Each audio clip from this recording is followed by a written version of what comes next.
voy a presentar el libro de mi amigo Juan Sanguino y como toda presentación, pues primero agradeceros que estéis aquí. Segundo, agradecer al Círculo Bellas Artes que nos haya cedido el espacio. Y nada, comenzamos, ¿no, Juan? Vale. Quiero decir algo que no... Bueno, ¿hay fans de Mónica Naranjo en la sala? Sí hay, vale. ¿Pero qué nivel de fan? O sea, ¿los de la Pantoja? Tipo, o sea, ¿talifán o fan de...? Talifanes hay, bueno, no pasa nada, ¿eh? Luego me pones verde en Twitter, yo estoy acostumbrada. De los fans que han venido con una pistola. Eso quiero decir, ese es el nivel. O sea, el nivel... Valerie, ¿cómo era la que disparó de Warhol? Valerie Solanas. Bueno, no, la cuestión es que Juan, cuando me dijo de presentar el libro, yo le dije, Juan, yo por ti lo hago, pero no soy fan de Mónica Naranjo. Y esto una lo sabe, porque cuando eres fan, la palabra fan te la tomas muy en serio, ¿no? Es decir, te compras los discos, no te compras los discos, te compras los singles también, y la cara B, y la edición mexicana, y el que tiene el sello del cuño de radio de promocional prohibida su venta, ¿no? Y te compras todas esas mierdas. Y eso a mí con Mónica Naranjo no me ha ocurrido, más allá de ese año 97, ahorrar, como tú bien decías también en el libro, ahorrar la paga semanal e irme al Corte Inglés a comprar Palabra de Mujer. Más allá de eso, no he continuado como fan y le dije, no soy fan y ella no empatizo mucho con ella. Y Juan me dijo, bueno, yo quiero mandarte el libro. Dice, no es un libro solamente para fans de Mónica Naranjo, es un libro que analiza la creación de ese disco y lo que supone, ¿no? La trascendencia y el fenómeno que genera ese disco de Palabra de Mujer. Venga, va, pues sí, Juan, lo hacemos. Bueno, me lo leí, creo, en 2 días. Le estuve agobiando desde las 7 de la mañana, mandándole pantallazos, qué guay esto hacía, porque de verdad es un libro que bueno, que está bien para los fans de Mónica Naranjo, pero es que lo pueden leer los no fans de Mónica Naranjo, cualquier persona, porque te acerca tanto a esa segunda mitad de la década de los 90 y te lleva a analizar una industria que nos habíamos olvidado cómo era, porque ha sido tan cambiante, ¿no? con el tiempo, que es todo un acierto. O sea, es un libro que llevo 2 semanas recomendando todo el rato. ¿Quieres ahora empezar a hablar tú y luego yo empiezo a hacer preguntas? Bueno, yo quería decir antes que nada, gracias a todos por venir, los fans y los no fans. Gracias al Círculo de Bellas Artes por cedernos este espacio tan bonito, que no es el espacio original, pero yo tuve un pálpito de que igual venía mucha gente. Que ya me pasó con el primer libro, que yo les dije a las casas del libro de Fuencarral, va a venir mucha gente. Y ella, muy altanera, me dijo... Todos los autores creéis que va a venir mucha gente. Y luego nunca viene casi nadie. Y los que estabais ahí, ¿os acordáis que se agotaron los libros de Generación Titanic y estaba petado y no cabíamos? Y decían los de la Casa del Libro, ¿pero este qué es famoso o algo? Pues no, todavía no. Pero era muy bonito hacerlo en el Círculo de Bellas Artes, me parecía un sitio muy guay para hacerlo y teníamos una sala que tenía una terraza, pero que era más pequeña la sala. Entonces yo dije, como yo no conozco el Círculo de Bellas Artes, dije, es en la azotea en Twitter, y era mentira, nunca íbamos a subir a la azotea. Pero bueno, tampoco vamos a subir a la terraza y la fiestecita después va a ser aquí. Lo bueno es que tenemos unas vistas increíbles. Sí. ¿Vale? Pero bueno, que lo sepáis, que no va a haber terraza. Pero...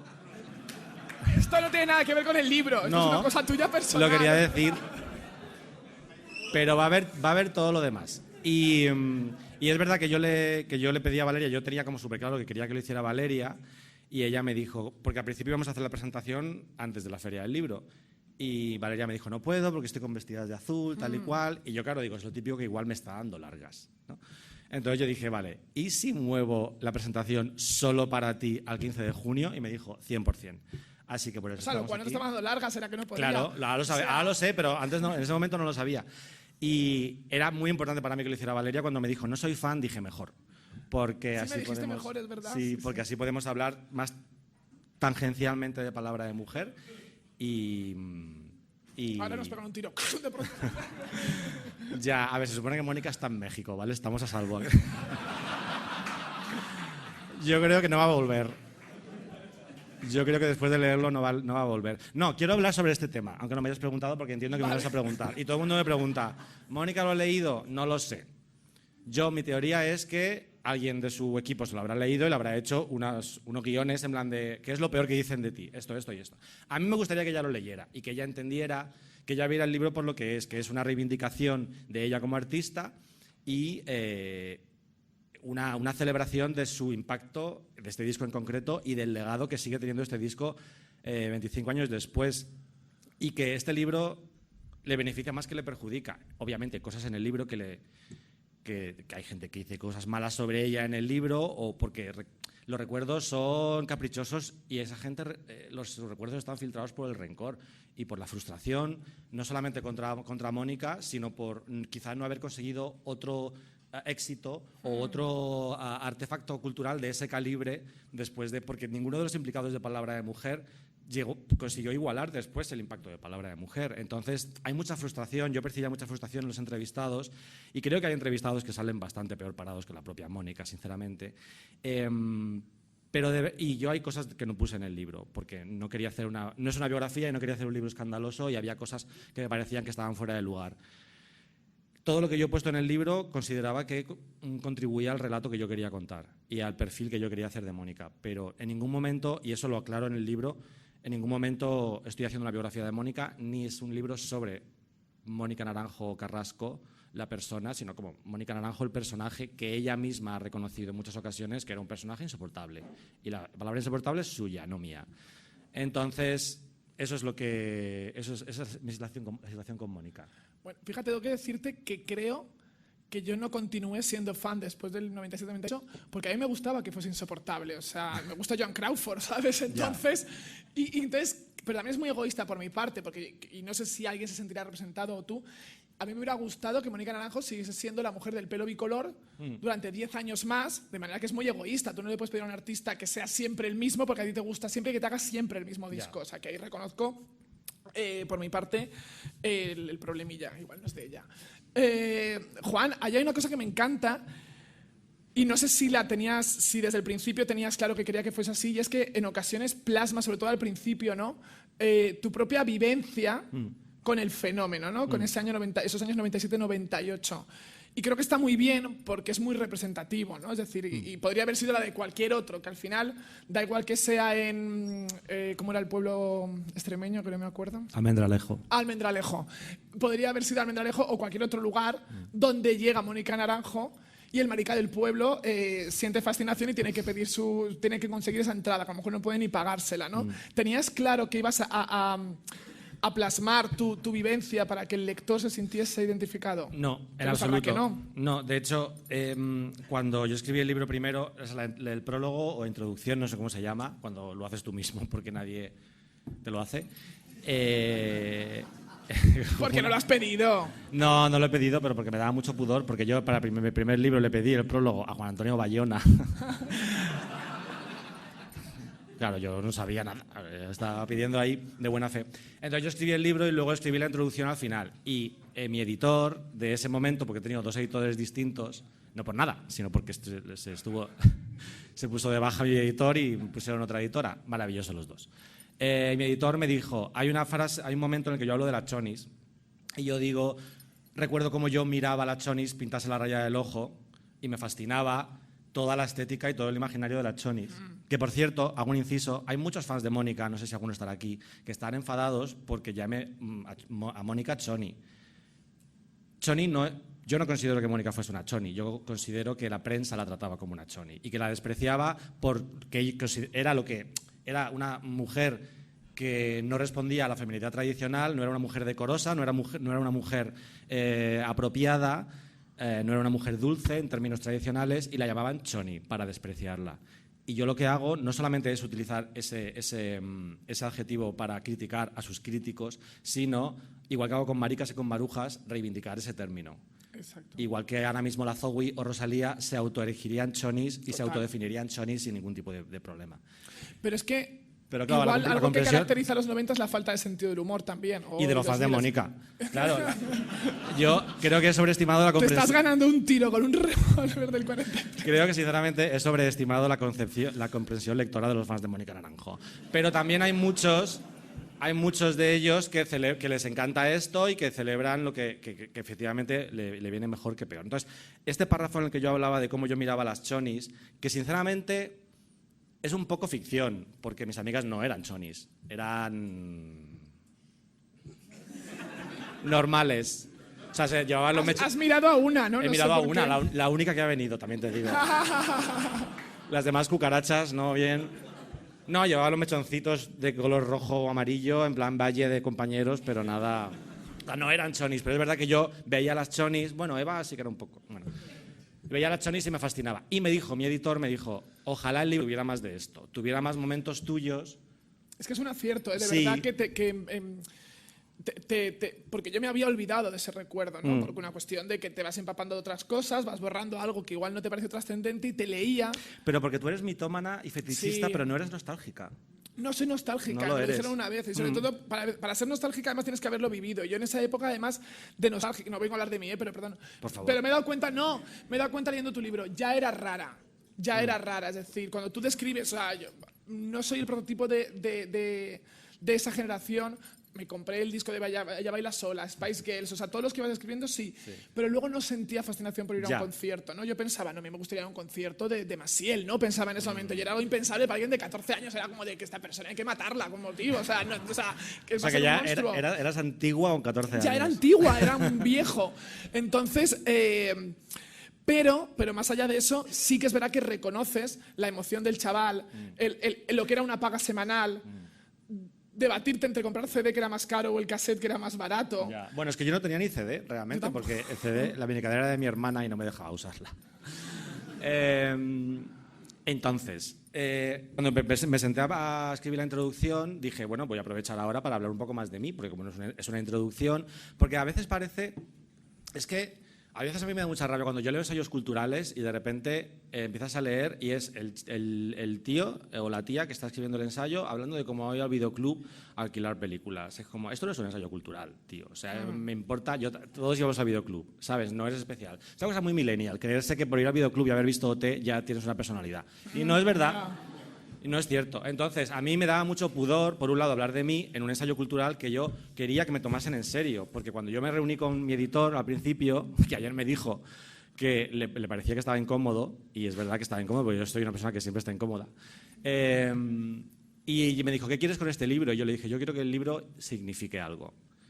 Porque al final quiero aportar algo al mundo, a España, que no existía antes. Un libro que, si yo no lo escribiera yo, no habría existido. Y creo que haberlo conseguido. Entonces, ¿esto por qué venía?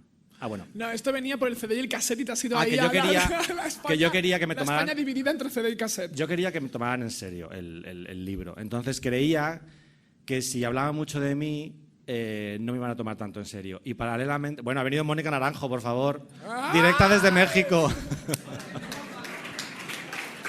Ella me juró anteayer que iba a venir. Me juró que se iba de un evento bueno, bien pagado para venir aquí. Te queda genial. Te queda genial el rubio, Mónica. Es tu color. Bueno, y entonces yo me estaba leyendo a la vez un libro que recomiendo mucho, que se llama Hey. Es un libro de Hans Laguna sobre Julio Iglesias. Libro fantástico que me regalaste tú. Y Hans Laguna habla mucho sobre sí mismo y sobre cómo él empezó a investigar y tal y cual, y yo pensaba, porque además él decía, pensé en entrevistar a esta persona que trabajó con Julio, pero al final dije que no merecía la pena dedicar tiempo. Y es como, esto no es interesante, Hans. En plan, todo lo demás sí, pero estas cosas tuyas igual a mí como que no me encantaban. Y entonces decidí hacer una introducción sobre mí. ¿Cuál es el problema? Que si hablaba de mí, tenía que hablar de mi padre y de mi madre, que es una cosa que me da muchísimo pudor. No en la vida real, como todos sabéis, pero sí en el libro, porque no por ellos, sino por lo que iban a pensar ellos cuando leyeran el libro, ¿no? ¿Tu padre se acordaba de aquella discusión que estuvisteis días sin hablar? No. Se lo refrescaste, te marcó más a ti, ¿no? No, porque de hecho cuando los libros vinieron a casa, que me los trajo el dueño de la editorial a mi casa de Alcorcón, que me dice, te lo llevo a casa, y yo que vivo en Alcorcón, y me dice, da igual, en plan, trajo los libros. Yo dejé los libros en el salón, me fui y cuando volví me dijo mi madre, ¿qué has contado en el libro? Y yo, muchas cosas, y dice, no, me ha dicho tu padre que quiere hablar contigo. Y yo, 25 años después tu padre quiere hablar contigo. Sí, y nada, bueno, me pidió perdón, pero vamos, que me pidió perdón en el momento, que tampoco quiero aquí hablar de mis intimidades, pero me volvió a pedir perdón 25 años después. Entre eso y la terapia ya estoy completamente curado. Y nada, o sea, me apetecía contar esa parte fan, sobre todo para los fans de Mónica, que vean que yo soy uno de ellos, ¿vale? Que yo no soy una persona que ha llegado fortuitamente a ese libro, sino que soy una persona que lleva mucho tiempo queriendo escribir, si no este libro, algo parecido. Bueno, vamos a empezar. ¿Cómo era la industria discográfica de mediados de los 90, ¿no? Porque es algo que a primeras te puede parecer que no ha cambiado y ha cambiado mucho, ¿no? Y está muy bien porque cuando lo lees reconoces perfectamente, ostras, sí, es que entonces se llevaba algo que era todo el rato, no sé si la palabra es políticamente correcto, pero era algo medianamente aceptable, ¿no? Es decir... Un muy mínimo común denominador. Sí, que lo dices muchas veces, me encanta, pero sí, podía ser Rosana, sí. Gloria Estefan... Sí. Ella baila sola, me parece el superarquetipo de la música que escuchábamos. Ella baila sola.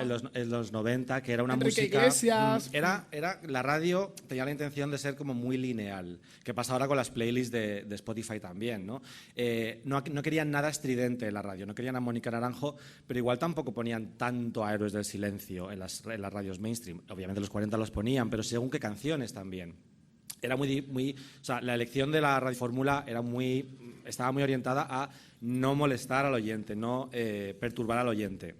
En el caso de la industria, a mí me fascinó, la verdad, cuando empecé a preguntar y a hacer entrevistas, porque me di cuenta que era una industria que estaba en la cima, o sea, que la industria musical española nunca vendió tantos discos como en los años 90, en concreto la segunda mitad. Y a la vez es la época más aburrida. Es la época más aburrida artísticamente, pero también la más comercial, porque cuanto más aburrido, más vendes. Y es verdad que veníamos de los 80, que habían sido muy coloridos, muy lúdicos y muy estridentes, entonces hubo como una... como que nos recogimos todos mucho, ¿no? Y se inventó ese género que solo existe en España y en Italia, que es el pop rock, que realmente no es ni pop ni es rock. Duncan Du, Rosana, toda esta cosa. Y había muy poco artificio, porque España es un país profundamente acomplejado. En aquel momento, desde luego, lo era, y hoy a veces también lo seguimos viendo. Y entonces, el artificio no nos lo creemos. O sea, cuando... Y la dicotomía Penélope Cruz-Antonio Banderas es muy evidente en este sentido. Cuando Penélope Cruz va con un Chanel de plumas rosas a los Oscars, la gente es como, menuda flipada. Cuando Antonio Banderas va a Málaga y se da abrazos con la gente, es como, héroe. Y no solamente porque sea un hombre y una mujer, sino porque cuando en España alguien, y lo hemos visto mucho también con Rosalía, abraza el artificio, la gente se pone muy incómoda. En España nos gusta más lo normal, lo que sea sencillito. En plan, la gente que va con su cara lavada, con el pelo normal, con la ropa normal, que hace canciones normales, como canciones de amor. Por eso... Que sea el vecino de al lado, Que ¿no? sea la Oreja de Van Gogh, básicamente. En plan, cosas completamente inofensivas. Nos encanta la Oreja de Van Gogh, pero es verdad que las canciones de la Oreja de Van Gogh no tratan sobre nada. Son Amaya esperando a un novio que se ha ido, que no sabe por qué se ha ido. Como, cariño, si quieres te lo explicamos nosotros, por qué se ha ido. Claro. Es en plan, no hay nada... Claro, eso significa que todo el mundo se puede identificar con una canción de la Oreja de Van Gogh. No todo el mundo se puede... Es fácil de vender. Claro, es súper fácil de vender. Entonces, la industria musical en este momento... Hay como 9 o 11 discos que han vendido 1 millón de copias en España y como 7 son del lustro 95-2000. O sea, es una barbaridad lo que se vendió en aquella época. Pero venían las multinacionales, venía Sony Music, venía Warner, venía Universal, EMI, con, digamos, un modelo de negocio extranjero, pero la gente que estaba en los despachos eran señores que habían nacido en la posguerra. Entonces, claro, intentábamos encajar un modelo de negocio yanqui en una mentalidad muy española, muy cateta, muy de todo bajo mano. Había una empresa de luz y sonido en España, una, en los años 90, que copaba todo el mercado de los conciertos, de los shows, de todo. Entonces, había mucho mamoneo. Y el otro día yo entrevisté a una Oquette del Juego de la Oca, que era bailarina de Ole Ole, y me dijo que a esa gente lo llamaban los capos. Que en la industria se referían a los 4 managers, los 5 dueños de las discográficas y los 6 ejecutivos, los capos, porque se comportaban como unos capos. Y también, bueno, lo has tocado un poco, ¿no? Pero me encanta cuando empiezas a retratar cómo era el modo de vestir, ¿no? Que tiene mucho que ver luego por esa catarsis que provoca Mónica Naranjo, claro. Claro. Porque todo eran Don Algodón, Benetton, camisas. No, pero es que además lo pone con ejemplos. Cada cantante tiene un ejemplo. Fulanita iba de tal, la otra iba de no sé qué. La otra decías, hostia, qué aburrido, qué simple. Tú buscas ahora actuaciones de música así, lo siento, La Oreja de Van Gogh, y Amaya iba Zara Trafa todo el tiempo. O sea, es que no se arreglaban nada. Y claro, aparece Mónica y la gente decía, ¿es un hombre? ¿Es una mujer? En plan, porque era tan artificial y tan impresionante que la gente no entendía ni siquiera lo que estaba pasando ahí. Claro, pero fíjate que luego lo busqué y Amaya casi sale La Oreja de Van Gogh surge en paralelo a Mónica. Mónica sale en el 94, pero quiero decirte, el boom de Mónica es anterior incluso un poquito a La Oreja de Van Gogh. Es anterior justamente porque, de hecho, una de las entrevistadas más fuertes que el vinagre que tuve en el libro, que es Jennifer Cés, ella era la AR de Sony, que eso quiere decir que es, digamos, la persona que media entre el artista, el manager y la discográfica. O sea, que son como unos melones. Imagínate que te toque Mónica Naranjo. En plan, su primer trabajo fue en Mónica Naranjo. Ellas se llevaban muy bien y de hecho había como un rumor en Sony de que estaban liadas, me contó Jennifer. Y luego inmediatamente ella, después de lanzar Palabra de Mujer, se fue a lanzar La Oreja de Van Gogh. Porque era también de Epic. Era también de Manolo Moreno, que también hay otro libro ahí muy fuerte. Y de hecho, esto, no me grabes, corta. Cuando Jennifer cuenta que a ella, un ejecutivo que yo contacté y no quiso hablar para el libro, entró en su despacho y tiró las sillas y dijo, no vales ni para puta. Es que no lo habéis leído. Es que es un poquito... Se está notando. Tú decías que era un culebrón, que era un poco telenovela. Es un culebrón. Y es verdad que Mónica tiene este punto cristal de mujer rechazada, mujer marginada, que de repente vuelve y se venga de todos. Pero también un poquito thriller de terror. Y hay un momento en el que, según cuenta Jennifer, todo está entrecomillado, todo presuntamente. Entraron los ejecutivos de Sony a su despacho y le dijeron, no vales ni para puta, porque le habían pedido a Jennifer que le escribiese una carta, o un burofax, no sé, una carta pidiéndole a una cantante que adelgazase 10 kilos. Si echáis cuentas podéis imaginar qué cantante era. Ella no me lo dijo, pero si echas cuenta de los meses, y no era Mónica, claro. Porque además Mónica estaba así en aquella época. Y es terrorífico, o sea, el ambiente que describen en Sony. De hecho, yo es algo con lo que me encontré. Pero es que Amaya estaba delgada en ese momento. Amaya de mocedades, igual dices tú. Yo siempre me voy un poco más atrás, Juan. Y todo el tema de la industria musical es algo que me encontré por el camino. O sea, yo cuando me planteé escribir el libro, yo quería escribir una crónica sobre la creación de ese disco. Y mi editor me decía, más ensayo. Y yo, no, más crónica. Entonces ahí estábamos tirando ahí y al final ha quedado como un híbrido, que creo que está muy bien avenido, entre lo que él quería y lo que yo quería. Porque él quería hacer un libro para no fans de Mónica. Y yo dije, vamos a asegurarnos a los sí fans. Porque al final, igual no tenemos a ninguno de los dos grupos demográficos, claro. Y entonces, cuando empecé a entrevistar a la gente de Sony, encontré la historia que quería también contar en el libro, y por eso el libro tiene la estructura de Sony Music 1, Sony Music 2, que hay cronología, que es Sony Music 1, 2, 3, 4, en blanco con números romanos, porque siempre he querido escribir un libro con números romanos, y luego intercalado capítulos que son más de ensayo, más temáticos. Entonces, con eso me encontré conforme yo hacía las entrevistas de la gente que trabajaba en Sony en aquella época. Y te dije que era un culebrón precisamente por cómo está estructurado, ¿no? Porque entiendo que fue un currazo en cuanto a entrevistas, ¿no? Primero conseguirlas y luego hacerlas y luego estructurarlas para que tenga este ritmo de culebrón. La parte que más me gusta del culebrón es cuando ya entre el primer y el segundo disco decide operarse el pecho, la liposucción y todo. Es como decir, presuntamente. Bueno, también incluso, ¿ves? Es que a mí solo me gustan las mujeres que reconocen que se operan, entonces por eso tengo un dilema. Claro, pero es que ese es un tipo quizás de sentido del humor o de la ironía que a Mónica yo creo que le falta un poco. Esa distancia sobre sí misma para abrazar el artificio y para decir, pues sí, yo he sido una diva, yo soy una mujer difícil y ahora soy una mujer no difícil y pues me operé las tetas porque me dio la gana. No sé, ella evidentemente es libre de decirlo o de no decirlo, pero a mí cuando dos personas distintas me dijeron que se había operado el pecho para Palabra de Mujer para que quedasen mejor los vestidos, que le quedaban muy bien, que aparte que ser famoso y operarse las tetas en los 90, ahora ya ni te cuento, pero en los 90 tampoco. Era una ecuación que iba directa. Tampoco pasa nada. Entonces dije, pues lo voy a poner. No, y está muy bien. Ese culebrón, volviendo a esto, gana mucho por los entrevistados, ¿no? Porque los vas ordenando de una manera donde uno te cuenta. A veces incluso se contradicen. Vamos a hablar de eso. Eso es maravilloso. ¿Quién descubrió a Mina? A Mónica Naranjo. ¿Quién le descubrió Mina a Mónica Naranjo? Hay 3 versiones distintas. Y eso mola mucho, ¿sabes? Porque es como, elige tu propia aventura. Claro. Entonces tienes que elegir quién quieres que le descubrió a Pina. Sí, es curioso porque yo me di cuenta además que es que hay, o sea, durante el libro yo tardé mucho en escribirlo porque quería hacerlo con calma. Yo le dije a la editorial, no me pongáis deadlines.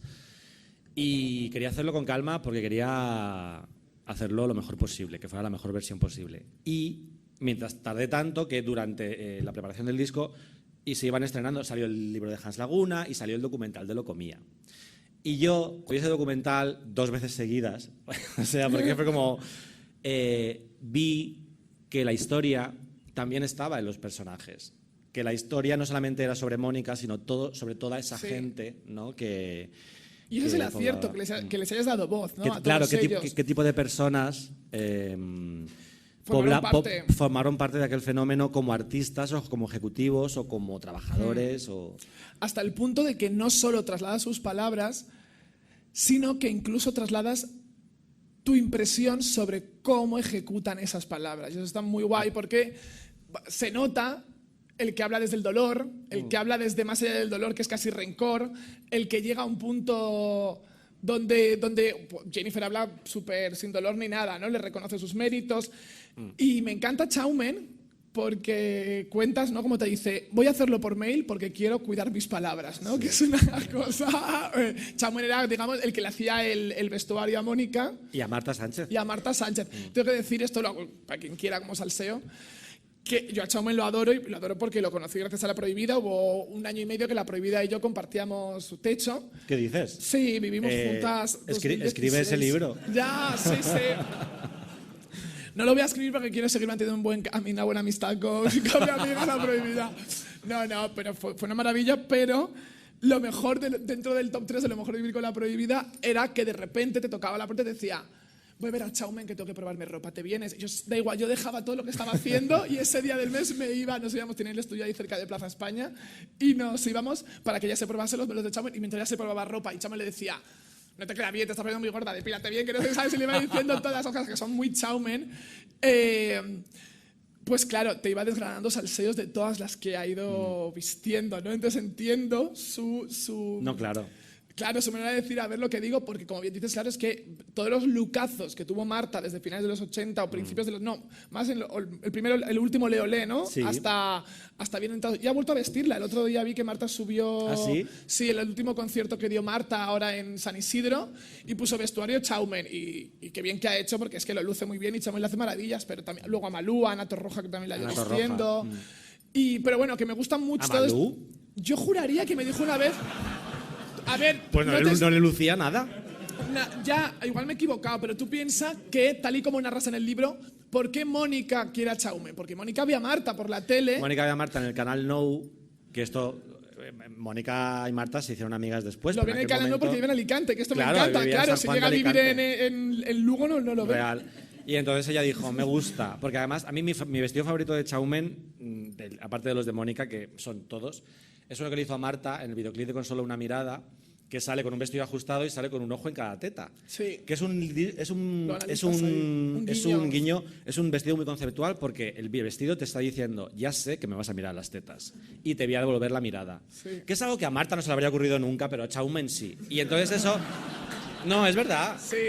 Y creo que al final las divas tienen que abrazar que estos artistas, el peluquero, el que hace el vestuario, el coreógrafo, el compositor, lo que sea, elevan su puesta en escena, elevan su propuesta artística, ¿no? Sí. Y eso es muy importante. Y en el caso de Chaumen, no es un diseñador que te hace el vestido y ya está.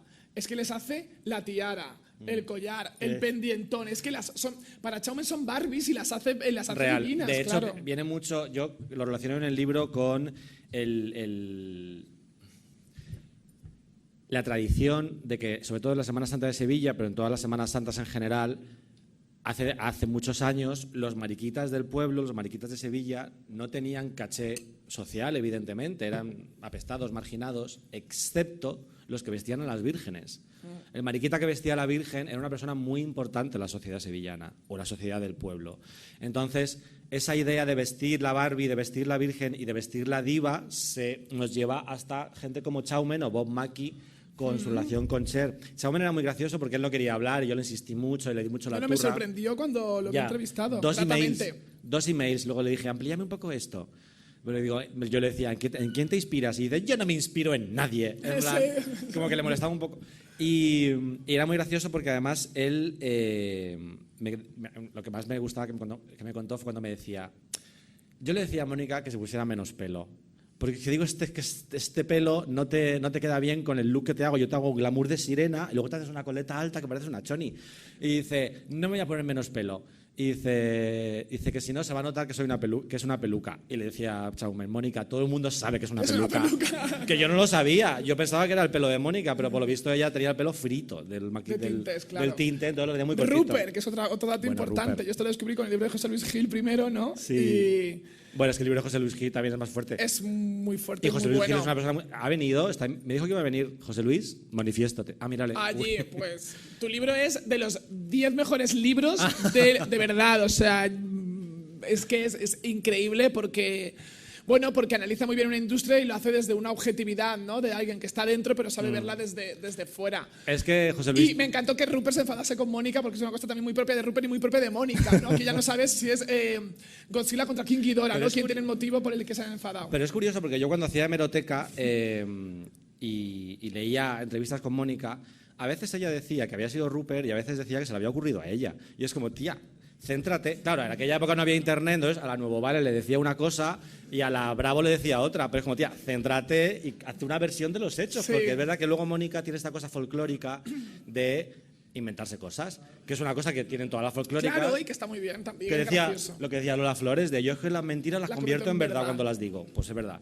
Pero tienes que ser constante con tu versión de los hechos.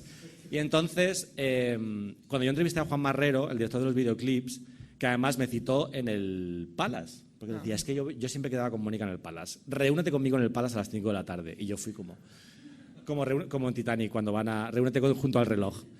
Y me contó Juan que la semana anterior había estado con Rupert y que se lo presentaron. Y dice, mira, este es Rupert, este es Juan, que dirigía los videoclips también, dirigió varios de Mónica. Y Rupert, el peinado se lo hice yo, el peinado fue idea mía. O sea, como 30 años después, él sigue clamando venganza, por favor, reivindicando el peinado que le hizo él. Sí. Que además la historia es muy bonita. Y la historia que cuenta José Luis en el libro... Pero es que el puntazo de Mónica es precisamente, tiene mucho que ver con el peinado, es decir, con el look que José Luis o la manda Rupert o quien sea, porque lo que estamos diciendo, porque estábamos ante una industria sosa y aburrida. Total. Entonces, de repente ese pelo, que tampoco a la vez es nada del otro mundo, porque era un Cruella de Vil puramente. Bueno, ¿no? pero era muy fuerte. Pero era muy fuerte, pero ¿qué te quiere decir? Que es lógico que él lo siga reivindicando, porque es que fue todo un acierto. Sí, es súper icónico. De hecho, ahora la generación Z lleva el pelo rubio y negro y es como que esto es Mónica. Que esto es Mónica ya, total, sí. Tú no lo sabes, pero esto es Mónica. Mónica.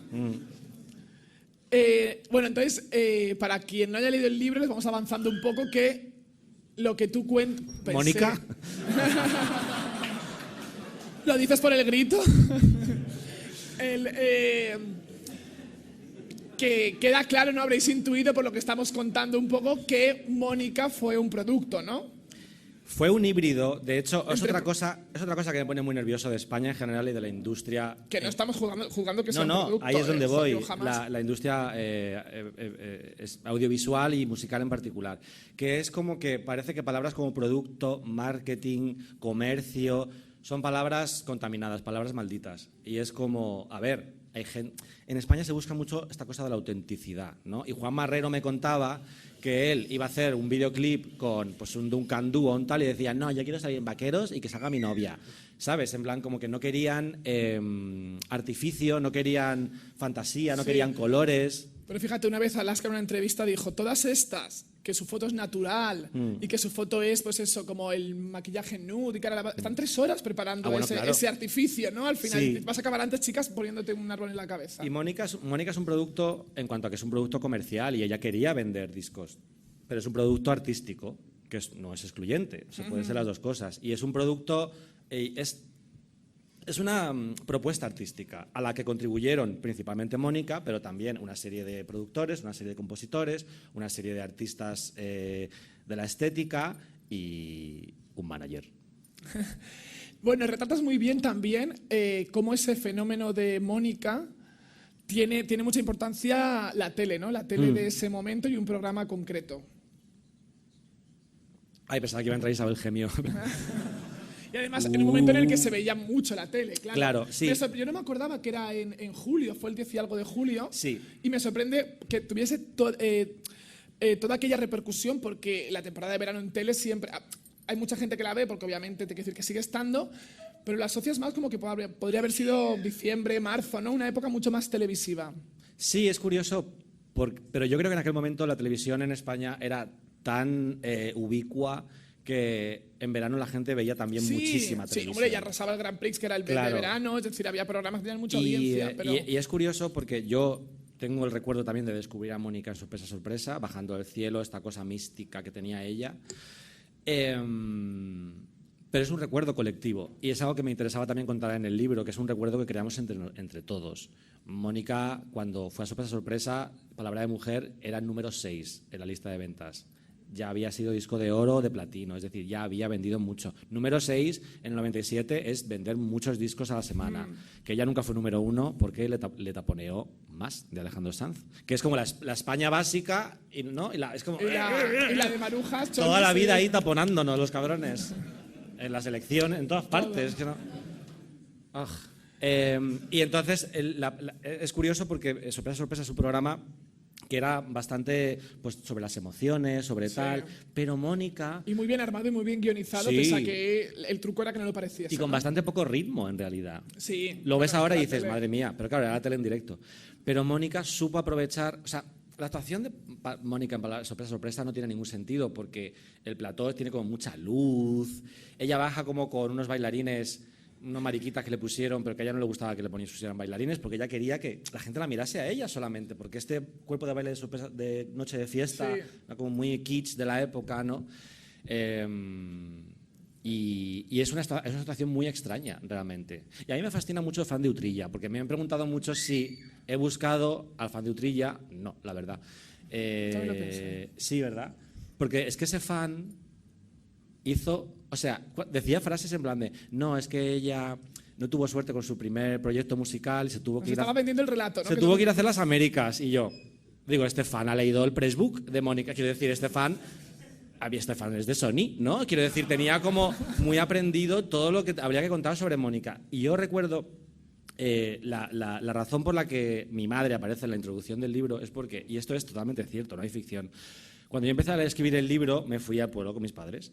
Y conforme bajé del tren, me monté en el coche y dije, pues es que voy a empezar un libro nuevo aquí, aprovechando que vengo aquí unos días a descansar, sobre Mónica Naranjo. Y dice mi madre, sí, que se tuvo que ir a México porque aquí no vendió nada yo. Y yo dije, ¿cómo puede ser? Y esto ocurrió, os juro por mi vida que ocurrió tal cual. ¿Cómo puede ser que mi madre se acuerde de este relato a fuerza de que lo repitieron machaconamente Isabel Gemio y José Luis Moreno y todo el mundo que hablaba sobre Mónica? Y es verdad que en España no tenemos esta idea tanto del artista con una narrativa, con un artista con un relato. La narrativa normalmente la construye o las circunstancias, como es el caso de Isabel Pantoja, o sea, los hechos reales, o, digamos, la literatura que construye en torno a ellos la prensa, como puede ser el caso de Miguel Bosé. Pero es que en este caso la narrativa venía dada por la realidad, pero muy potenciada por la discográfica. Sí.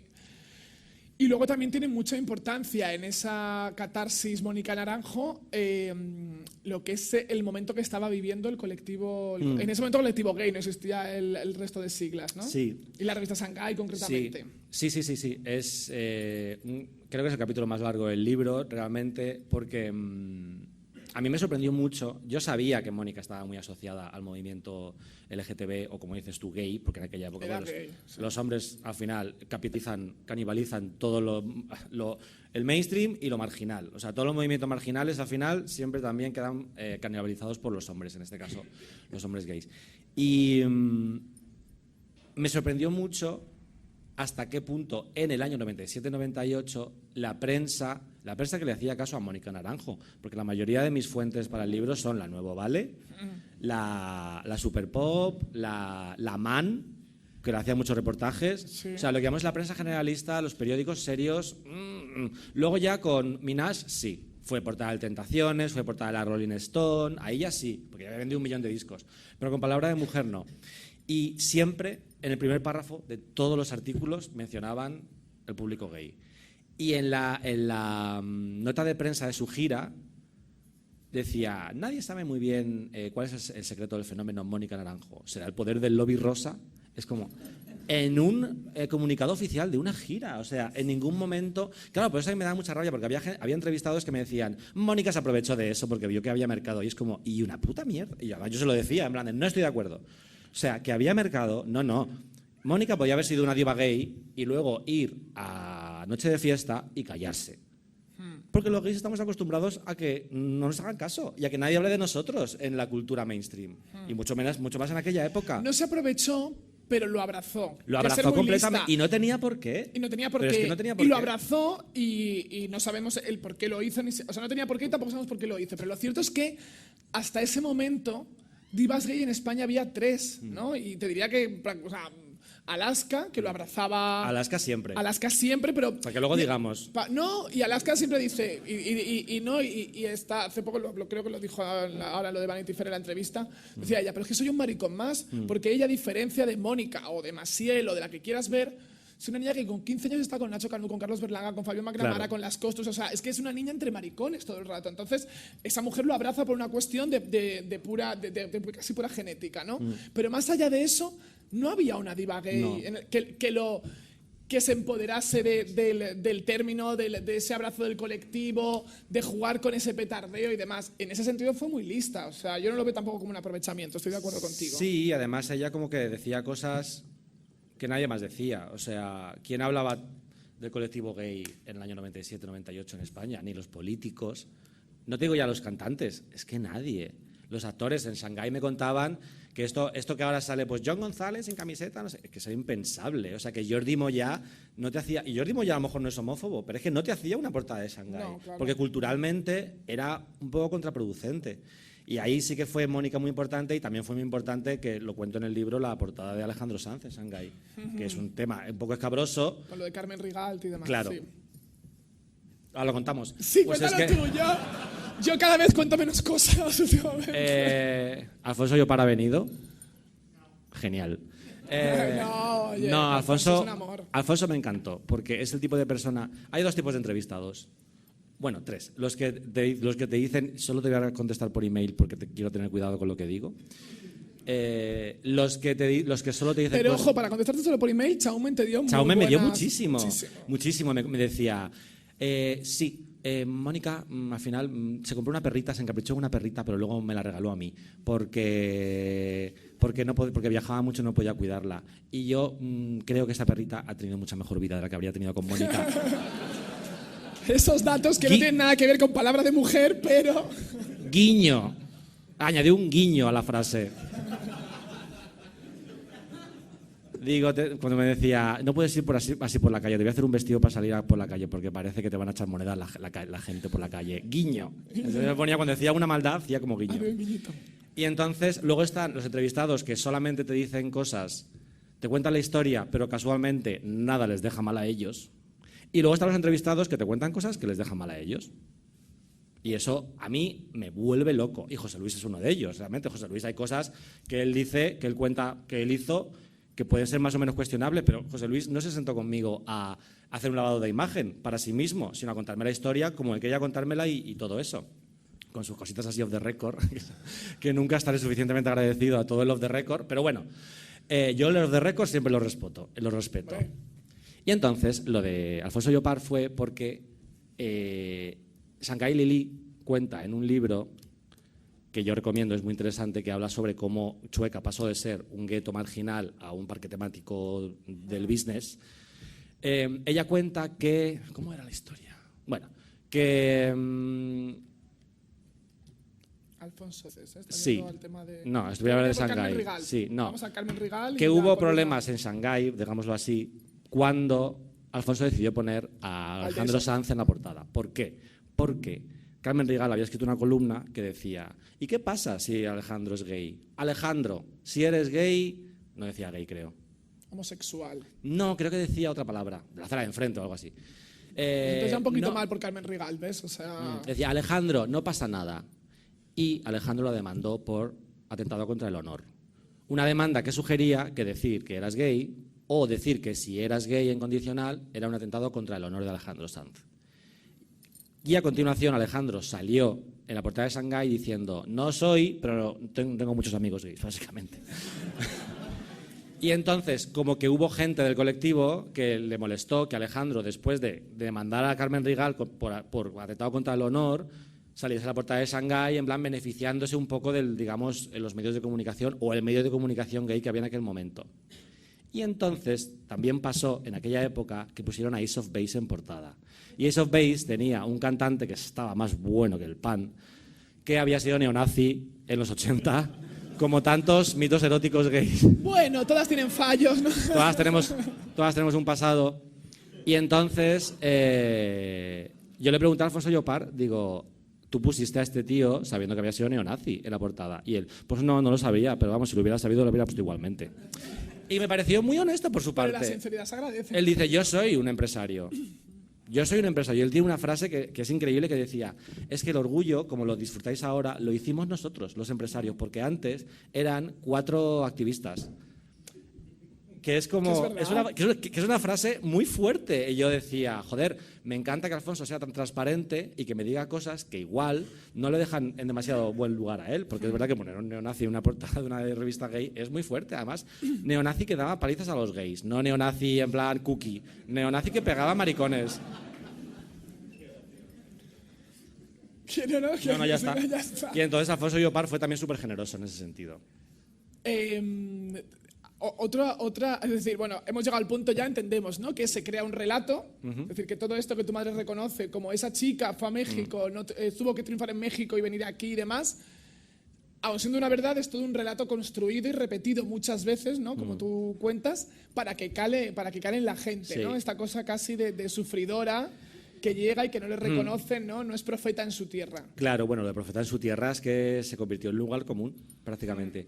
Y es muy curioso porque además ese relato no solamente evocaba esa idea de David contra Goliat, ¿no? De la mujer marginada que se enfrenta a la industria y que la ningunean y que ella es una luchadora, ¿no? Que es una historia muy épica, sino que recuerda mucho a muchos españoles el concepto de emigrar porque aquí no tienes trabajo. O sea, aunque no tenga nada que ver, lo que hizo Mónica fue emigrar porque aquí no tenía trabajo. Y es una historia que a mucha gente de España, muchos tenían tíos, muchos tenían padres, abuelos, que habían tenido que irse de España porque aquí no había trabajo y se venían a Argentina o a Alemania. Y era algo con lo que fácilmente se podía identificar. Total, sí. Es un relato muy español. No sé si a la hora de escribir este relato o de fomentar este relato se lo planteaban así, pero yo creo que es muy importante el efecto que tenía entre el público.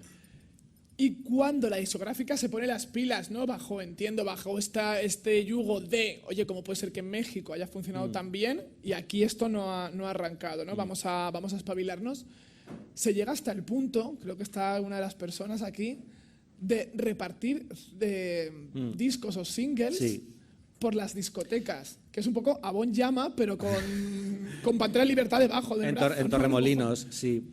Sí, mandaron a lo que se llamaría el becario, más o menos, a irse a Torremolinos, a Chueca, a Barcelona, a las discotecas gays, con CD singles. Que lo tenemos aquí. Lo tenemos aquí, no le vamos a tal... Bueno. Si él quiere, sí. Ah, bueno, sí quiere. Ella quiere.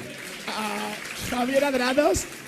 Me encanta que 30 años después te hayan dado un aplauso por la caminata que te pegaste por Torremolinos. Repartiendo CD singles.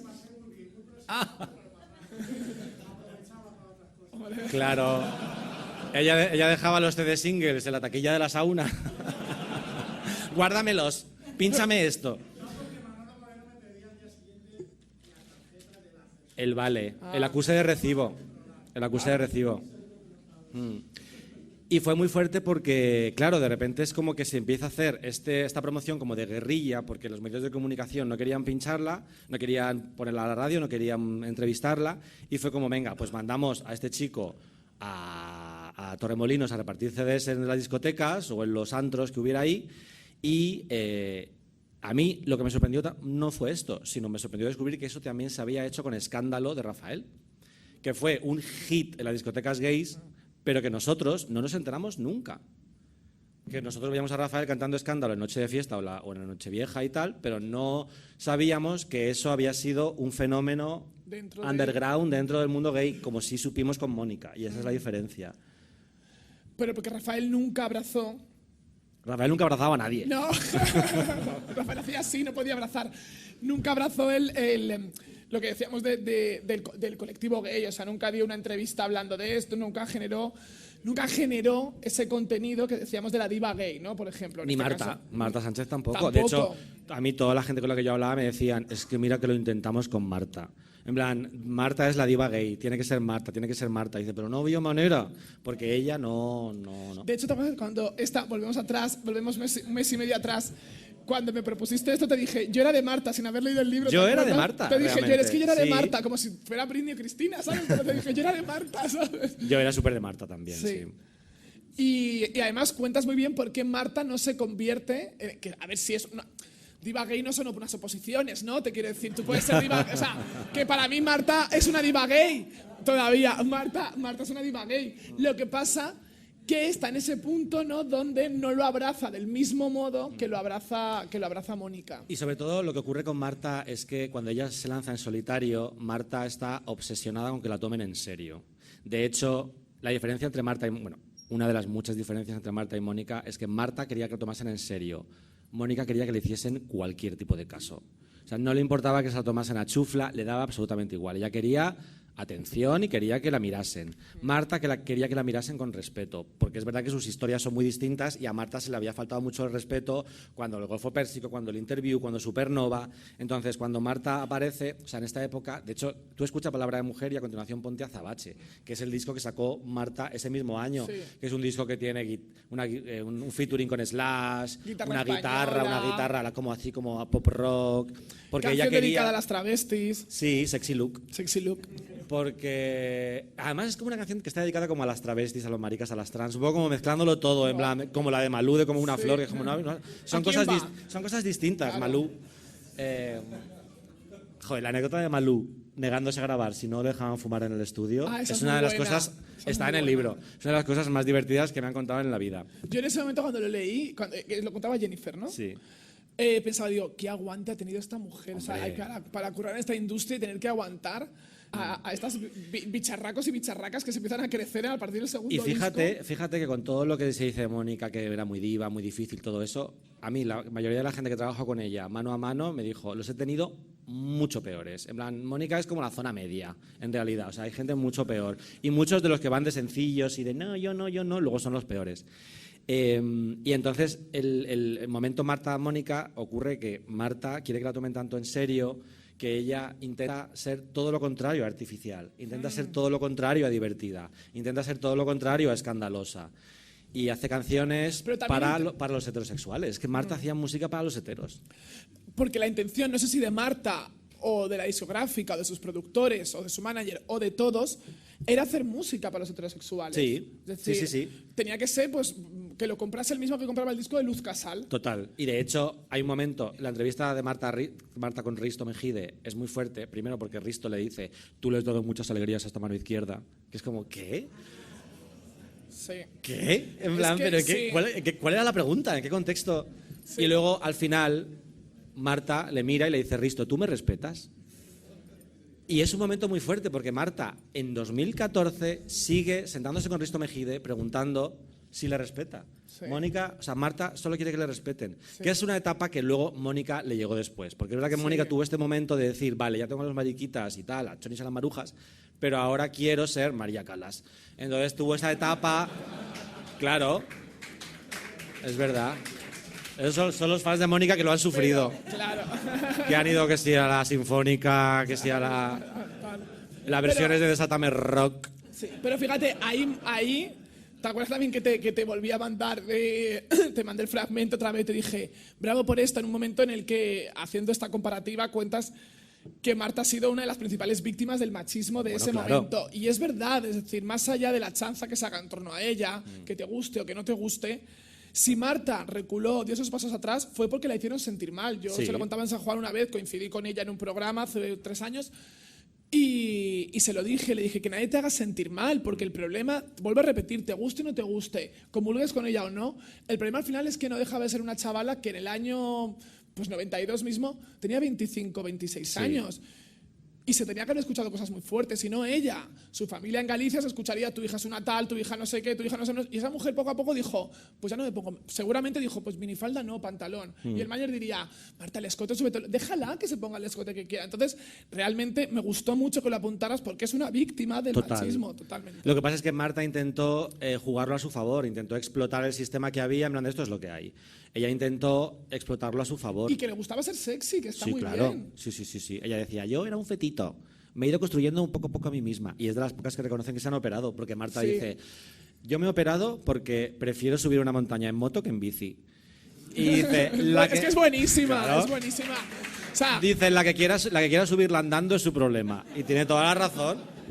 Perdona, es que yo por eso te dije: es que soy de Marta. Porque yo, igual que dejé de ser de Mónica, de Marta no he dejado de ser nunca. Pues fíjate, a mí Chaume me contó que Marta se operó el pecho, pero para quitarse. Pero se había puesto antes. No lo sé, Chaume me dijo que tenía mucho, o sea, y que en plan de que la acomplejaba tener tanto, que no sé si incluso le hicieron acomplejarse. No sé de qué época habla, no sé de qué momento habla, de qué año hablará Chaume exactamente. Pero volviendo a Mónica, que nos estamos yendo. A Mónica le encantaría saber que estamos hablando de Marta Sánchez. Bueno, no me superaría. Claro, no, y a Marta le encantará saber que hoy vais a ir de aquí amando un poquito más a Marta y sabiendo que fue una víctima del machismo. Juan,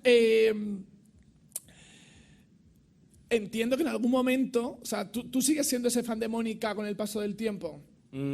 Yo soy fan de Mónica revalidado, además, porque yo fui fan de Mónica en Palabra de Mujer. Además, yo recuerdo ver a Mónica en la Fantastic Magazine, que es como un recorte que salió de ella cuando el primer disco, y decir: anda, mira, qué simpática, con el pelo de dos colores, pero nunca volví a saber de ella, a diferencia del fan de Utrilla. Pero cuando descubrí a Mónica, a mí me encantaba Mónica Naranjo, fui a ver al concierto, como los que habéis leído la introducción descubriréis y sabréis. Y luego me compré Minaj y tuve este momento de ponerlo y en plan de... what the fuck, ¿qué cojones es esto? Pero luego aprender a apreciar Minaj, y me parece un disco increíble, una cosa súper vanguardista y súper experimental y súper bonita. Y he seguido escuchando a Mónica. O sea, yo todo lo que hace Mónica lo escucho. Pero es verdad que a mí mi Mónica favorita es la Mónica de Palabra de Mujer. Y sigo siendo fan de esa Mónica. Y por eso me da un poco de rabia que ella tenga este punto, no de renegar, pero de no querer mucho remover esa etapa. Pero yo, digamos que tuve esta época en la universidad en la que me hice indie, en plan, escuchaba a Franz Ferdinand. Fue la peor etapa de mi vida. Es que además, recuerdo, yo tengo todos los discos de Britney, excepto In The Zone, porque In The Zone me pilló cuando decía: no, a mí me gustan los Strokes. Fue horrible. El Nasty, horrible. Y entonces, luego empecé a salir por Chueca. Y cuando yo empecé a salir por Chueca, en el Me Da Igual, hasta que una vez me echaron del Me Da Igual, pero la primera vez que fui a Chueca fue Me Da Igual, y ponía mucho a Mónica, claro, porque esto era como primeros de los 2000, y entonces todavía estaba muy reciente Sobreviviré y tal. Y yo cuando vi cómo bailaban a Mónica Naranjo, claro, yo venía de Alcorcón, que aun cuando salgo por Alcorcón, yo bailo como una tabla de planchar, porque es en plan de, ponen clavado en un bar y yo... Eso porque claro, cuentas, es terrorífico ese momento en el que tú no puedes bailar como realmente bailas, y si alguien me ha visto aquí bailar, sabéis cómo... Es que bailo como si tuviese una hormiga en los cojones. Te vi muy heteruzo. Por eso te he dicho antes, cuando te he dicho, yo te leía y me reafirmaba de que era muy rara, porque mis primos, que eran muy heteruzos, tenían toda esa discografía de los Ronaldo, Seguridad Social. Entonces yo me salía urticaria cuando iba a su casa y veía todo eso. Yo volvía a la mía y todo era Marta Sánchez. Claro. Marta Sánchez. Sí. No. Obviamente y Alaska, no hace falta que lo diga, pero que como te leía me hacía gracia porque claro, te habías comido todos estos... Todo. Alcorcón es un lugar horrible. Chiquilla, es que cuentas todas las horror. 20 de abril del 90, te lo juro, es que es como recuerdos de Vietnam, te lo juro. Por no hablar de la de Molotov, de Material Maricón, que eso yo me quedaba así, en plan de no te muevas, que no te vea nadie. Era horrible. Entonces fui a Chueca y pues ellos pusieron Desátame y yo fue como Dorothy cuando abre la puerta Y de repente Oz es de color. Es que fue tal cual. Y vi a los maricones bailar de San Miguel y Entender el amor y Pantera de Libertad y me reenamoré de Mónica Naranjo. Dije, a tomar por el culo los Strokes, vamos, Mónica a tope. Y recuperé también el disco de Palabra de Mujer y tal, que lo tengo manchado de Coca-Cola además, de tanto que lo escuché. Algo que está también... No sé si tenemos que ir terminando, creo. Que nos digan... Tenemos que ir terminando. Es que José Luis Gil me ha hecho así y digo... Sí, ¿verdad? La Porque siguiente vais es a esta. incluir, Digo, vais a José, dejar no quieres que José Luis Gil te haga así nunca. ¿Vais a dejar que el público haga preguntas o...? Sí. Estaría bien, ¿no? Venga, ¿tienes una más? O... No, vamos ya directamente, que me sale mal porque ahora nadie... Pero aquí se está fresquito, No. porque yo estaba en dos presentaciones, ayer y antes de ayer, que hacía un calor, tío, que es como, por favor, la central. Ocurre mucho que al principio la gente le da apuro Venga, hablar animaos. porque piensa que va a hacer una tontería o a verte. Mira y una vez ahí. se arranca el primero, el segundo, el tercero y a partir del tercero es una maravilla. Un amigo de Inés Hernán, seguro. Hola. ¿Por qué no está entrevistada Mónica Naranjo? Porque ella no quiso. Gracias. O sea, se lo propusiste. Claro. Hombre, imagínate. No, cuento la historia. Yo escribí a su camp, como dicen los americanos, en este caso muy camp, This is Camp, le dije que quería escribir este libro, fue la primera persona a la que llamé, su equipo. Le dije, quiero escribir este libro, y dijeron, bueno, te encanta la idea, maravilla. Bueno. Por supuesto, cuenta con ello, cuenta con Mónica, ella estará encantada de contarte la historia, no sé qué, y de hablar del disco, de las canciones, de cómo las compuso y todo eso. Y yo en plan de, uy, fíjate qué fácil. ¡Qué gusto! Entonces yo dije, venga, pues voy para adelante con el libro, porque para mí era importante que ella participase. Entonces empecé a hacer las entrevistas, tucu, que además era como... Había entrevistas, joder, es que fue un proceso... es que había gente tan difícil de encontrar. Y luego de repente yo como me rendía, en plan de, este libro no vale para nada, llamaba a mi editor, en plan... este libro no vale para nada, no tiene sentido, ¿quién va a querer leer esto? Querías volver a ser social los Ronaldos, ¿no? Querías Sí, hacer yo digo, cortos de nuevo. voy a hacer un disco sobre los inhumanos, sobre no me pises que llevo chanclas. Entonces yo decía, Manuel, esto no vale para nada. Y yo creo que estaba lloviendo, me decía que sí, Juan, que va a quedar muy bien. Entonces de repente hacía una entrevista con Javier Adrados y me contaba... Y yo decía, bueno, ya tengo el libro, ya lo tengo. Pasaban los meses y de repente como que el equipo de Mónica no me contestaba, digo, este libro no vale para nada. Y de repente José Luis Gil me hace una entrevista que, bueno, si habéis leído el libro ya sabéis, él lo cuenta todo abiertamente, es súper generoso y encima me invitó a comer sushi, que estaba riquísimo. Que además salí rodando, porque dijo, una copa, una botella, yo una botella. Y salí rodando ese día, que también llovía. Y yo dije, guau, ahora tengo una entrevista de José Luis, tal, no sé qué. Y hasta que no tuve a José Luis Navarro, que es el letrista, que él no quería bajo ningún concepto, y yo, venga, convencerle. ¿Qué? José Manuel Navarro, perdón. José Manuel Navarro nunca había concedido una entrevista. Es una persona que vive un poco recluido en una casa con sus cuadros y tal. Y él no quería concederme la entrevista. Y de repente me la concede y estuvimos 4 horas hablando. Y yo me estaba meando. Digo, pero yo decía, Juan, no te levantes. Aguanta cada segundo ahí. Digo, méate encima, pero no te levantes de aquí porque no. Y luego se acaba y dice, bueno, pues si quieres hablamos mañana. Otras 4 horas. Y yo, Juan, no te levantes. Y a ese momento dije, ya tengo el libro, aunque no esté Mónica. Porque es verdad que llegó un momento que me hicieron ghosting, me dejaron completamente leído, no me contestaban y yo, a través de amigos comunes o contactos comunes de la industria... No. El maquillador, el Guito de Triana. Guito de Triana me dijo, no tengo nada bueno que decir de esa etapa. Claro, es que es eso, me dicen, los fans me dicen, es que todo el mundo que has entrevistado habla mal de Mónica. Y yo... No sé, chica. Pero fíjate, ¿qué conclusión sacamos de todo esto? Claro, pero es que... Porque sobre todo la gente que no quería hablar, todos me decían, es que no tengo nada bueno que decir de ella. Y digo, bueno, chica, ni los que están hablando tampoco. Y están participando.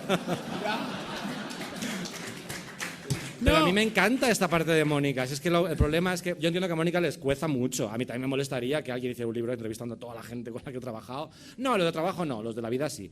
Pero, tío... ella también tiene que saber que pues arreritos somos y la gente es muy rencorosa. Claro, Entonces... no, y escúchame, y también esto lo digo como para, no sé si consuelo de los fans, pero tú has ido a hacer, tal y como Lengua de Trapo saca estos libros, un libro sobre un disco concreto, claro. ¿no? Y en ese disco vas a hablar con el letrista, el productor, el compositor. ¿Tú qué culpa tienes que el letrista sea ese y te diga esto? Si te hubiera dado un relato excelente y tenía un recuerdo excelente, lo hubieras puesto también. Entonces, al final, no es culpa tuya. No, claro. No te pueden recriminar si lo yo que están quería, contando los de hecho, entrevistados. fíjate, en mi defensa tengo que decir que mi editor me dijo, defiendes demasiado a Mónica. Y es como, alguien tiene que hacerlo, cariño. Claro.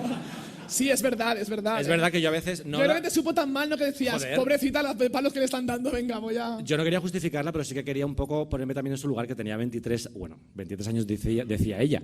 Pero era muy joven. No, es que también se ha cuestionado la edad. Me decían, es más vieja de lo que dice. Yo, bueno, por favor, todo. Ahora Pero es todo eso pasa mentira. mucho, ¿eh? También en la industria te ponen más años de los que tienes, ¿no? No sé, sí. Entonces, al final, a través de un amigo mío que trabajaba con su equipo, le dije, oye, pregúntales, y me dijeron, no, me han dicho que gracias, que todo bien, pero que no quiere hablar. Y fue una pena. Y Cristóbal también, además, con Cristóbal era en plan de, cuando vengas a Barcelona para cualquier otra cosa, nos tomáis un café. Y yo, vale. Entonces pasaban los meses. Explica quién es Cristóbal para quien no haya Cristóbal leído el libro. Sansano es el exmarido de Mónica, que era también productor y compositor de... Era un poco su... No queremos utilizar la palabra Pigmalión, pero si esto fuera un Pigmalión, pues es uno de los artífices. Junto con Chaumen, José Manuel Navarro, todo el equipo. Y entonces me decían, no, yo no veo con Cristóbal nunca. Me decía su equipo, su team. No, pues cuando vengas a Barcelona, y digo, no, es que no voy a ir a Barcelona. Si voy, a mí no me importa ir expresamente, en plan Pulitzer, allá voy. Yo voy a Barcelona aguerridamente a solo a entrevistar a Cristóbal Sansano, pero garantízame que se va a tomar un café conmigo, aunque sea off the record. Ya, bueno, pero es que él a lo mejor quiero utilizar su historia para... Su propio proyecto. Su propio proyecto, en plan, claro, para sacar él... Yo lo entiendo, en plan, pues si puedo hacer un documental yo, ¿por qué le voy a dar a este toda la información? Y yo lo entiendo. Ojalá se haga ese documental y entre todos reconstruyamos esa historia y ojalá Mónica escriba sus memorias y entre todos hagamos un tríptico, ¿no?, de Mónica Naranjo. Y al final, pues Cristóbal tampoco pudo ser. Y fue una pena. Lo cual es curioso porque es como... A mí me recordaba un poco a la serie 2 metros bajo tierra, que tenía el personaje del padre de la familia que moría en el primer episodio. En el primer episodio moría, ¿no? Y tú nunca veías a ese personaje, pero se les aparecía a sus hijos y a su mujer. Y entonces, eso no era el personaje, era cómo lo recordaba a su familia. Pero a través de esos recuerdos sentías que conocías al padre de los Fisher. Y yo tenía súper en mente a 2 metros bajo tierra. Mis referentes son Ernest Hemingway. Tenía súper presente el libro de Hans Laguna, el documental de Locomía, porque además quería hacer un libro como muy visual, quería que la gente se imaginase todo cuando lo estuviera leyendo, y quería hacer un libro también un poco, construir el personaje de Mónica y el de Cristóbal a través de los recuerdos de la gente, como hacían a 2 metros bajo tierra. Me parece una manera muy bonita, por eso digo que ellos son como fantasmas en este libro, que no están, pero están todo el rato. Oye, otro testimonio buenísimo es el de Abel Arana, que también estaba por aquí. Bueno, menuda. No sé dónde está. ¿Dónde está? Abel, ¿dónde estás? Se ha ido. Manifiéstate, ¿se ha ido? Bueno, he escuchado a Alfonso Llopar y ha salido corriendo. Que se O tenía que no que ir. hablábamos de él y se ha ido corriendo. Se Bueno. tenía que ir. Que Alfonso siguiente pregunta. Fue muy generoso, a ver, Juanma. Aquí. Hola. Hola. Libertad, ¿verdad? Lo primero, darte las gracias porque creo que ha sido de los últimos libros que, en el momento en que vi su existencia y comprármelo, fueron creo que 0,3 segundos. Gracias. Además es que me has dado la línea de flotación, porque para mí el año 97 fue una locura. Entonces, yo siempre he tenido la teoría de que el año 97 fue el año en el que el colectivo gay, Chueca sobre todo, fue el boom. O sea, recuerdo muchos documentales en televisión, reportajes en Tentaciones, en Metrópoli y demás. Entonces, claro, yo lo creo todo como boom. Y entre ellas está el impacto de Mónica Naranjo con Palabra de Mujer. Claro. Entonces, un poco me respondes un poco en el libro, pero ¿tú crees que sin el impacto de Palabra de Mujer de Mónica Naranjo, de lo que significó para el colectivo gay, sobre todo gay, pero también chicas lesbianas, bisexuales, también tuvo su impacto? Si no hubiera existido Mónica, ¿crees que el colectivo gay se hubiera empoderado tanto como se empoderó a raíz de ese año? Pues a mí lo de las lesbianas es también muy importante. Que yo, al principio, como buen millennial narcisista y mariquita narcisista, cuando yo empecé a escribir el libro fue como símbolo de los gays. Y luego me di cuenta que también estaban ahí las chonis y los marujas. Es decir, que eso fue algo que yo descubrí durante el libro y cómo de repente Mónica triunfaba en los márgenes. Que eso me lo dio la clave Adriana Lucas, fantástica, que se encargaba de la publicidad en el Corte Inglés que me decía, Adriana, Mónica vendía muchas cintas. Y eso significa que vendía mucho en los pricas y en los... que es ese tipo de consumidor, ¿no? Hablé con Miguel Agnes y él me dijo que pinchaba mucho en discotecas, en la Truco y la Escape y todas estas discotecas de lesbianas, y que dice, las lesbianas nunca han visto a Mónica como un producto kitsch o irónico, cero. O sea, las lesbianas se toman a Mónica a rajatabla. O sea, me pareció muy interesante esa forma. Claro, imagínate que además el disco de las lesbianas de Mónica es Chicas Malas. En plan, de todos los discos que tienes, que para elegir... A mí me gusta Chicas Malas, pero me gusta más el de Coral.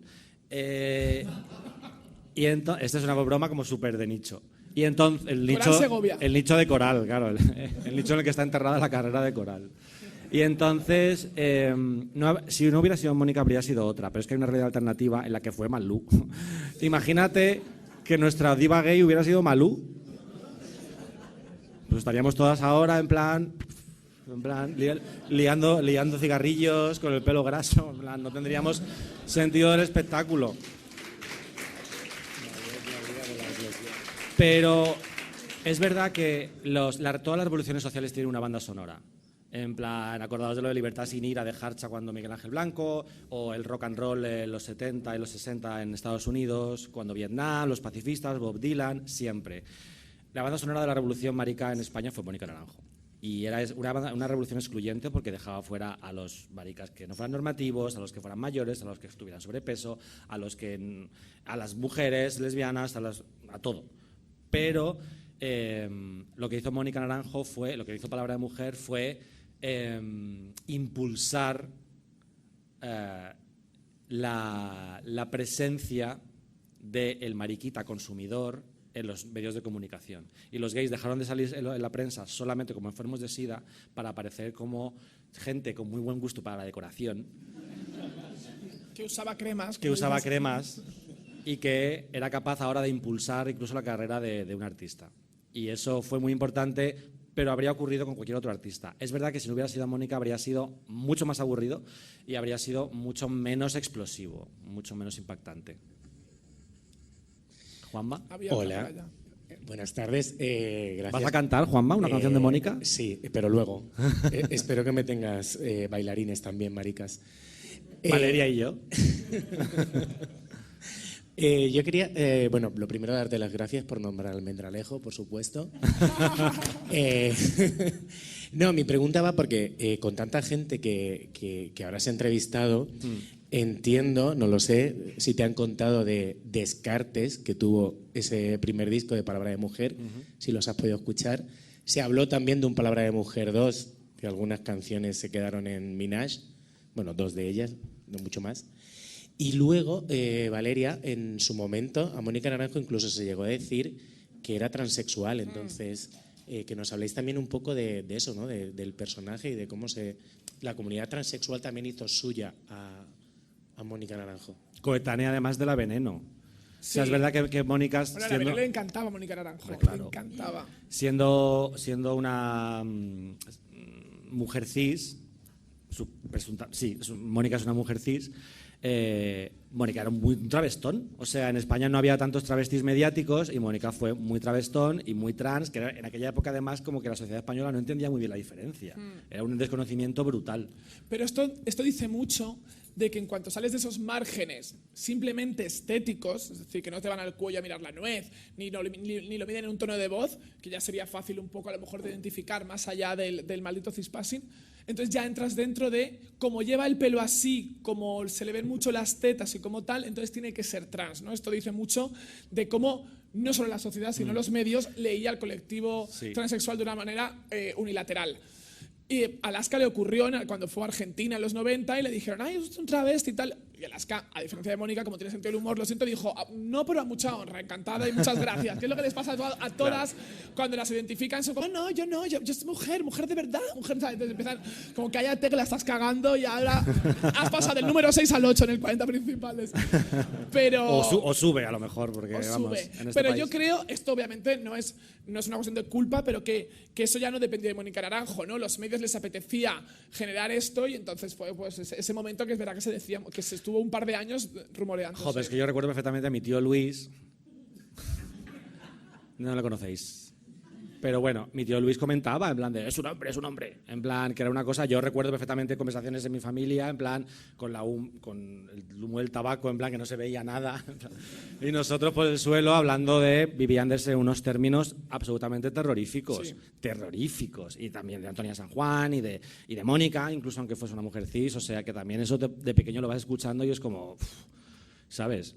Sí, perdona, y a raíz de esto hay algo que no estoy nada de acuerdo contigo en el libro, pero no lo te voy a tener en cuenta. No, dime. Que detestases Diva de Dana International. No, pero porque tenía 14 años. Ya, bueno, pero da igual, era una tabla de salvación, pero describes muy bien lo que supuso uno de los motivos por los que ella ganó. Creo que había muchos, no creo que ganase solo porque hubiese comenzado ese año el voto telefónico, ¿no? Sí. Pero fue también un impasse muy importante, ¿no? El momento de Dana International. Lo relatas dos o tres veces por ahí, ¿no? Sí. Porque yo recuerdo que el momento de Dana International, es que tal cual, de ganar Dana International, que sí que ya entraba abiertamente como una mujer trans y se hizo mucha publicidad en torno a esto. Yo no sé si estará colgado el festival en YouTube o algo. Los comentarios de José Luis Uribarri eran detestables. Y yo en ese momento no había cumplido los 13 años y pensaba, ostras, si este hombre está diciendo esto y mis padres lo están escuchando. Claro, tal cual, ¿no? Lo que decías de tu tío. Y ganar ella, ir a la semana siguiente al Corte Inglés a comprar el disco de... Bueno, el single. El single, claro, no tenía disco. Sí. Claro, le pilló tan de sorpresa que no había un LP. Sí, es verdad, yo argumento porque... Había dos singles, estaba Rosa y azul. Rosa y azul. Y yo cogí el azul porque dije, es que ya Rosa es demasiado mariquita. Os lo juro, ¿eh? Digo, es que se me está notando mucho cada vez. Entonces cogí el azul y con el tiempo siempre tengo guardado en favoritos en Wallapop y cojo un día el rosa después de 25 años. Claro, para regalárselo a la Valeria infantil. Que no lo compró. A mí me horrorizaba Diva porque para mí Eurovisión era una cosa como de baladas. Entonces yo decía, esto es una canción muy fea. Y recuerdo la anécdota que también cuento en el libro de mi tía Elo, que me dijo, pero ¿cómo puede ganar esta canción tan fea? Y me dice mi tía Elo, es que hay colectivos que tienen mucho poder. Y yo, ¿qué es un colectivo? Y yo no sabía ni lo que era un colectivo, ni que Dana Internacional era una mujer trans.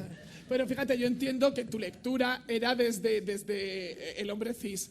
Pero mi lectura era que Dana International durante ese año 98, una vez gana, pues como gana, y es de esas canciones, porque a veces ganan canciones que no trascienden.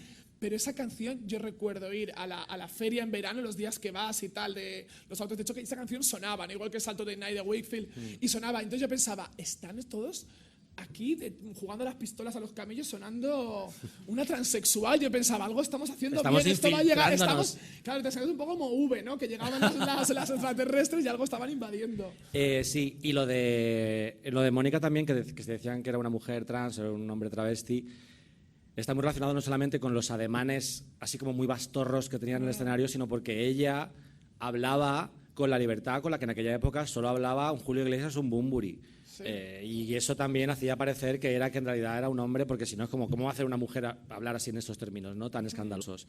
Y respecto a los baúles de las caras B, no tuve acceso a ellos. Yo sé que Juan Belmonte, también otro de los entrevistados más generosos del libro, tiene muchas demos, pero bueno, se metió en líos por ese tema y ahí las tiene en su casa, acompañadas de un montón de cintas de contestador que me dijo, en plan, yo lo guardo todo. Así que según una vez arde la casa de Juan Belmonte. Y entonces es verdad que es muy curioso ese disco Fantasma de Palabra de Mujer 2, que iba a ser la continuación de Palabra de Mujer y que iba a ser la misma línea, ¿no? Y que iba a ser una invasión mundial con productores internacionales.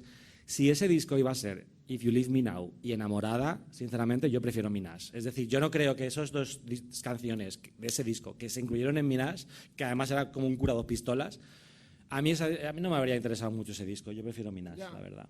Sí. ¿Alguna pregunta más? Ya está, la última. Bueno, está visto que Parte de la Libertad ha sido... No se lo digas a José Manuel Navarro. Que no lo hizo con esa intención. No lo hizo con esa intención. Pero es que los himnos no se tienen que hacer con intención. No, claro. Simplemente también de Navarro que no entiende. Los himnos los hace la gente cuando los escucha. La típica diva que dice, voy a hacer un himno, cállate guapa.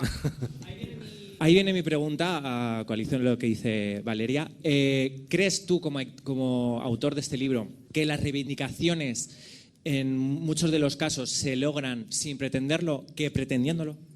Sí, yo creo que de hecho cuando a quien le importa no está hecha con esa intención, pero luego es el pueblo, son fenómenos de pueblo, de calle, de barrio, de Pero es que familia. no importa, está escrita y compuesta por dos maricones. Bueno, claro, aparte. Claro, entonces esto solo podía ser una maravilla, tal cual. o sea, Claro, igual que Pantera en Libertad o Entender el Amor. Entonces claro. es verdad que luego es el pueblo el que hace los himnos y la intención es como lo que se habla de la muerte del autor, ¿no? El momento en el que la obra sale al público, la vida que tenga esa obra depende del pueblo, no depende del autor. Pero vamos, que José Manuel Navarro quería que dejase muy claro en el libro que es una historia sobre una mujer, que es una pantera y se convierte en mujer y se enamora.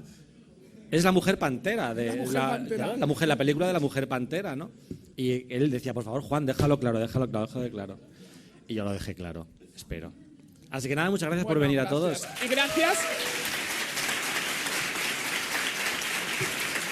Y qué bien que exista palabra de mujer para que hayas podido hacer este libro dentro de todas esas entrevistas y ese equipo maravilloso. O sea, que no seríamos iguales sin palabra de mujer. Como dijo mi amiga Lucía sobre Titanic, qué pena la gente que murió, pero qué bonita la película. Y ahora vas a firmar. Voy a firmar. Vale, empieza por mí. Apriétame más fuerte, el año que Mónica Naranjo desató a 1 millón de chonis, maricas y marujas.